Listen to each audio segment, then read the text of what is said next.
Gypsy Rose Blanchard, when a victim becomes a killer. The shocking story of deception, abuse, and murder. A tragic murder.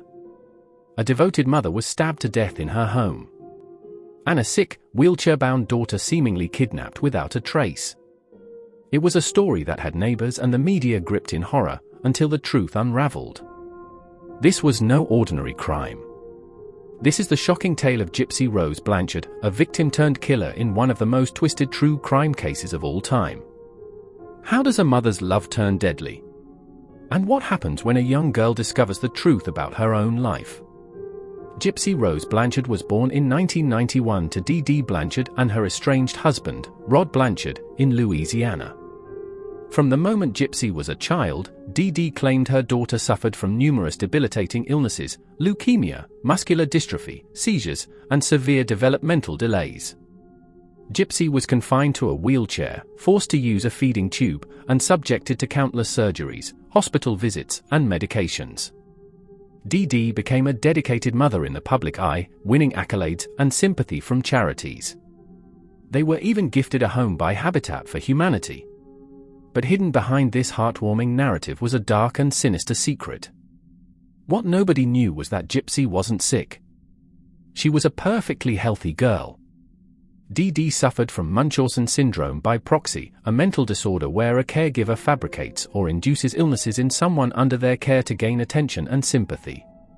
Dee Dee shaved Gypsy's head to make her look like a cancer patient, starved her to make her appear frail, and forced her into surgeries she didn't need. Gypsy's entire life was a prison built on lies. Even her age was fabricated. Dee Dee told everyone Gypsy was much younger than she was. As Gypsy grew older, the cracks in Dee Dee's control began to show.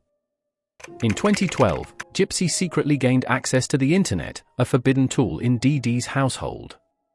She began chatting online and formed a romantic relationship with a young man named Nicholas Godejohn.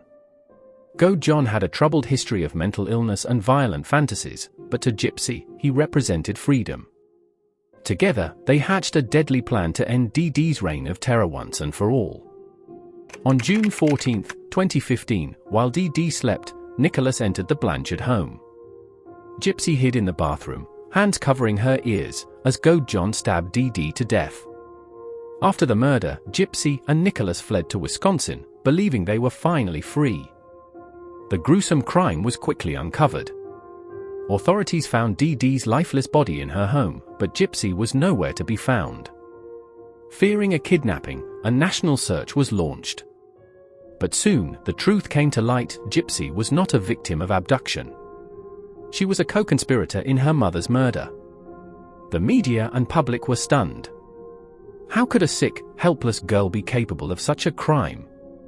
But as the truth about Dee Dee's abuse surfaced, sympathy began to shift toward Gypsy.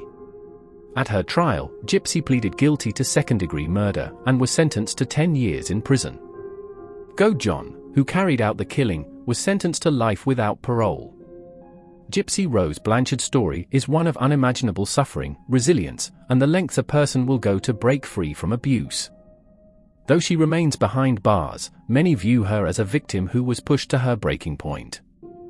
Her case sparked important conversations about mental health, the dangers of unchecked power in caregiving, and the complexities of justice. Thank you for watching. Don't forget to like, share, and subscribe for more true crime stories. Stay curious, stay vigilant.